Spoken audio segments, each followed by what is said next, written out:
Recording in progress. Good morning. I want to welcome everybody to the Tuesday, September 2nd meeting of the Board of County Commissioners. Please stand for the Pledge of Allegiance. I pledge allegiance to the flag of the United States of America and to the republic for which it stands, one nation, under God, indivisible, with liberty and justice for all. Thank you. First item, approval of the accounts payable docket. Do we have a motion? Motion to approve. Second. We have a motion and a second. Commissioner Morton? Aye. Commissioner Hazen? Aye. Commissioner Baxmeyer? Aye. Motion carries. Next item, approval of the self-funded employer network access with shared risk agreement. Amendment number 1 with Select Health Network. So this is a one-year renewal of our current ACO contract at the same rate and terms as previously entered into. If there's any questions, a representative of Horton is available. Gentlemen, this is a renewal. Does anybody have a question? If not, do we have a motion to approve? Motion to approve. Second. Commissioner Morton? Aye.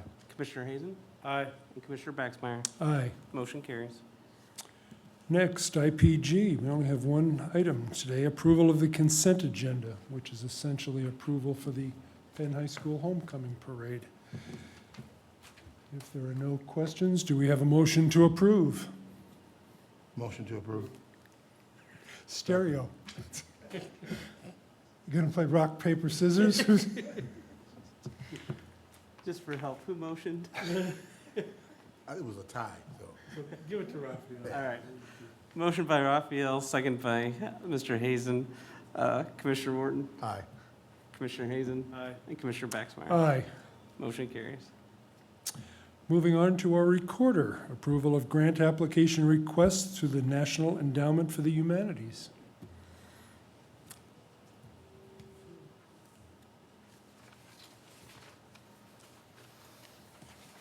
Oops. Good morning, Commissioners. I'm Candace Brown, your county recorder, and this is Abby Dulesky.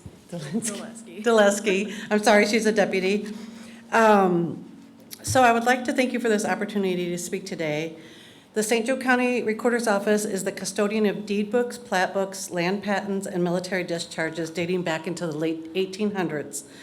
These volumes tell a story of our county's growth and its role in American history, but many of them are deteriorating and need professional preservation. To help protect these records, I'm seeking permission to apply for a grant through the National Endowment of Humanities.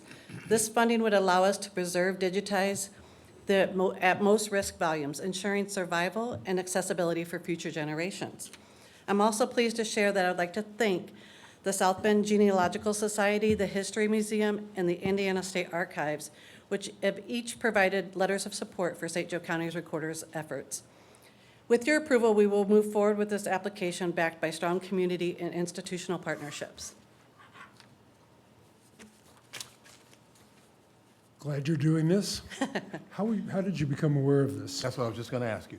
That's exactly what I was gonna ask you. We were notified through our vendor who had done previous work to preserve a plat book under the previous recorder. They came to us and said that they had been made aware of this grant opportunity and were wondering if they could work with us on it to potentially get some funds. And the potential is up to $300,000 if we are granted this grant. How many volumes will this? So we have, sorry, No, you're we good. do have a list of books that were recommended when they came to look at them. And then it just depends how many, or if we get any money through the grant, how many we could preserve. But I'm more than happy to send you that quote. What do you think are gonna be like important reasons why you will get it or not receive the grant? I mean, what is that based on? So they asked for quite a bit of information. There's only 30 applicants that'll be chosen during the first round. There is an additional round.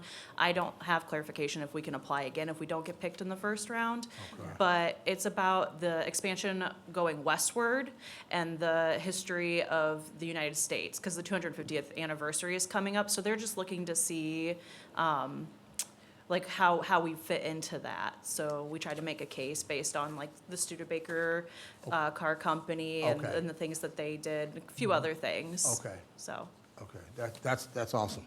Yeah.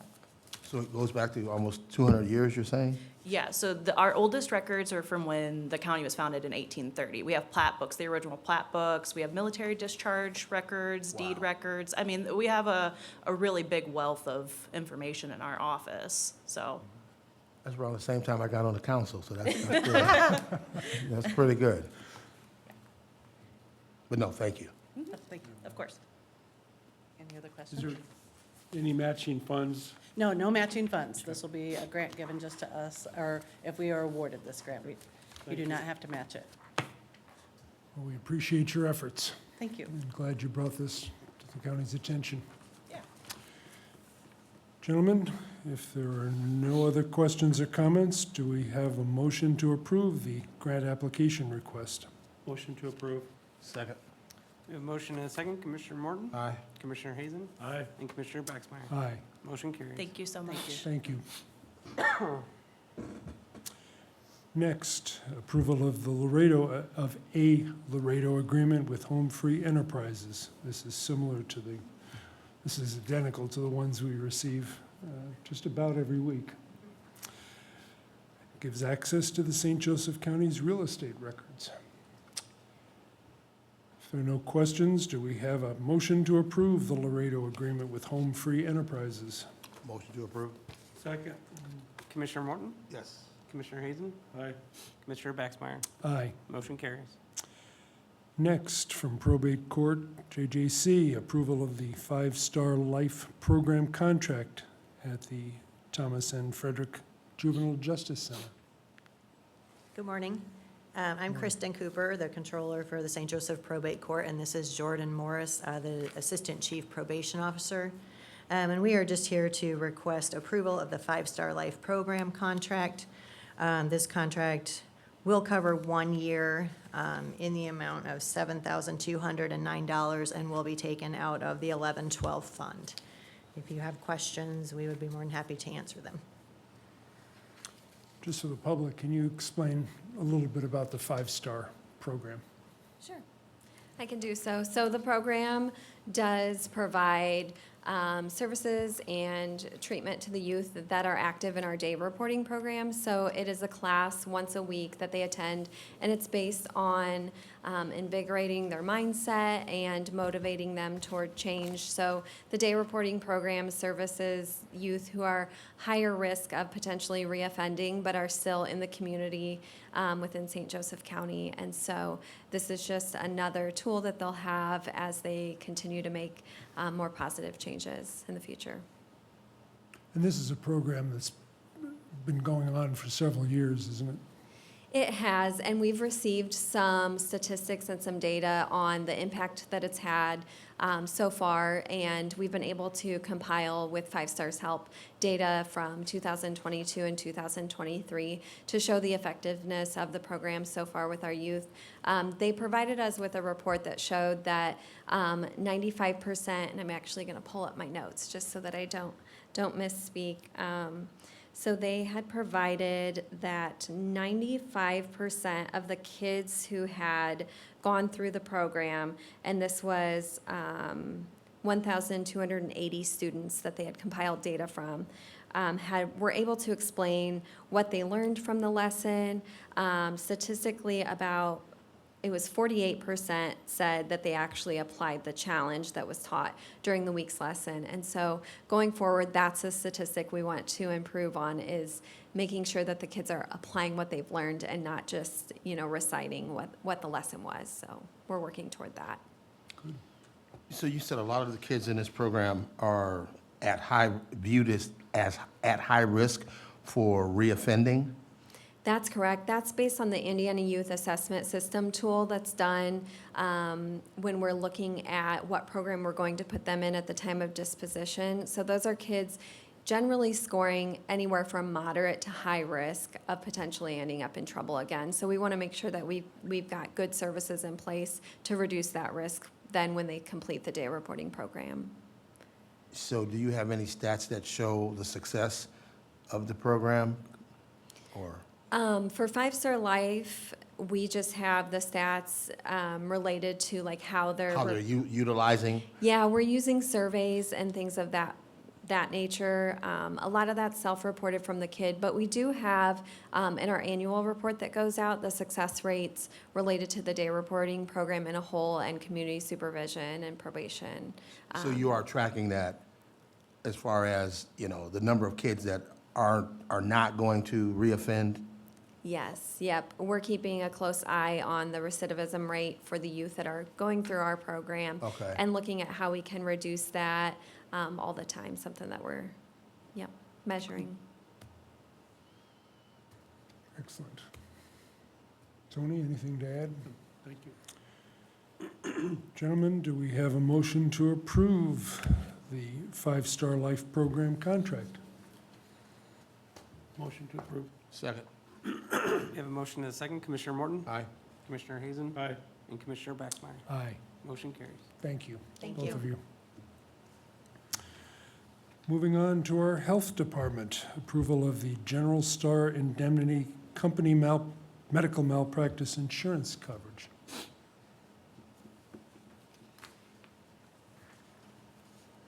Good morning, Commissioners. I'm Mike Rubel with the Department of Health, Director of Operations, offices on the 8th and 9th floors. I'm requesting your support for our General Star Indemnity Company medical malpractice insurance coverage. This is the malpractice insurance coverage that we're required to carry related to cover us on the medical pieces that we do for the county. For us, that's primarily going to be immunizations and our TB nursing work. To a lesser extent, our public health nursing, but predominantly that will cover us as we administer immunizations and then work with our TB clientele.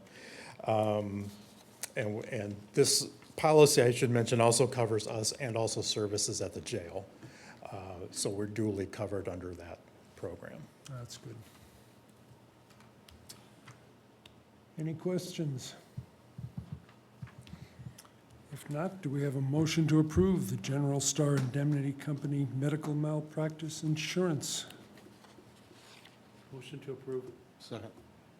We have a motion and a second. Commissioner Morton? Aye. Commissioner Hazen? Aye. Commissioner Baxmeyer? Aye. Motion carries. Thank you. you, Michael. Moving on to public comments.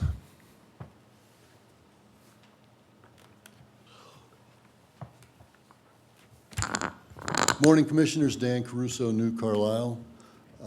Happy day after Labor Day. Thank you for your work. I'm here to address the recently approved by the Area Plan Commission and the County Council property value guarantee ordinance for homes located within according to the ordinance, within a mile of the limits of the solar farm.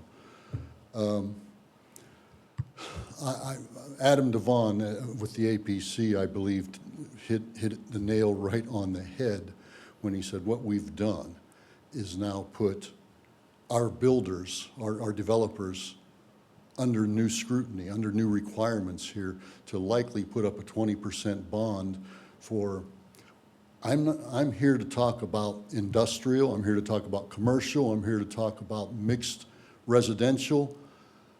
Anything that comes up within a mile of my single-family dwelling that isn't single-family dwelling could affect the property value of my house when I go to sell. And I believe you've opened the door, they have opened the door now for anybody who wants to do anything other than single-family dwellings within a mile of my house or within a mile of anybody's house has put an additional constraint on them to have to likely get about a 20% of the value bond to hold, just in case then I was going to sell my house and they found out this, I don't know, metal shredder was coming in down the street and they withdrew their bid or lowered their bid.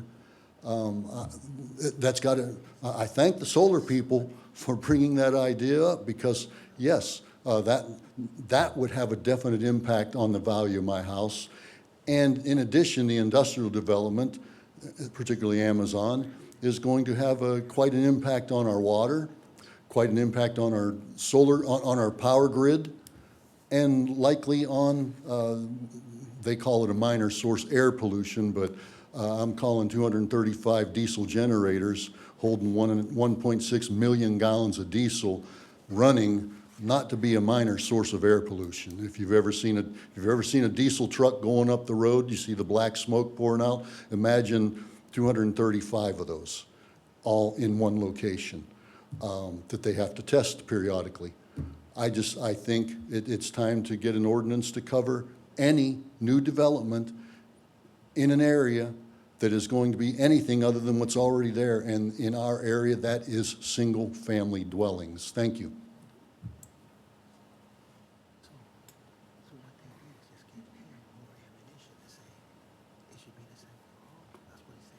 Good morning. Nancy Duncan, Mishawaka, Indiana.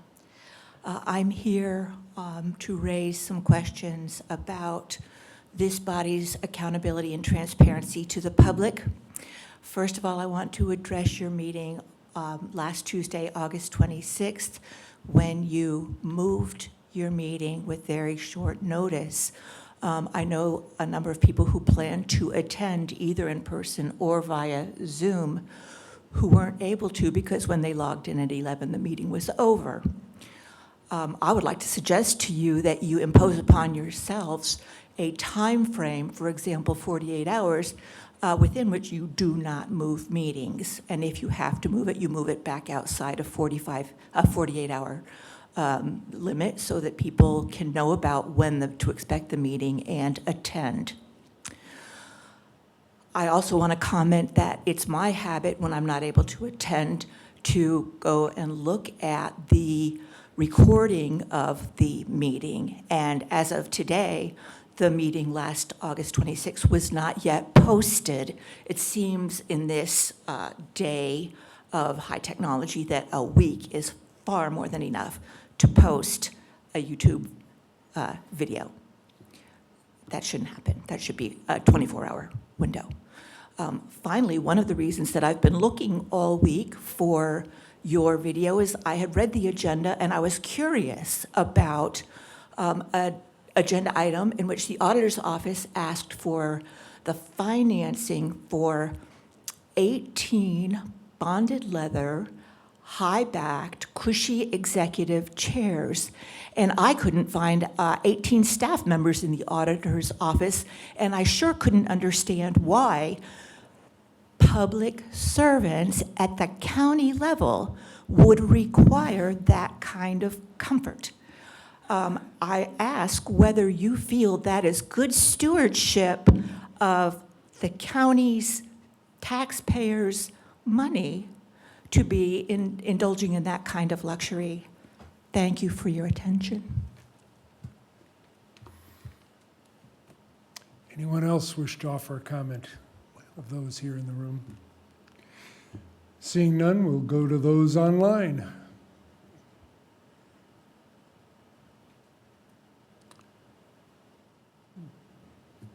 I don't see any hands up today. Gentlemen, do we have a motion to recess? Second. Commissioner Morton? Aye. Commissioner Hazen? Aye. Commissioner Baxmeyer? Aye. We are recessed. Recording stopped.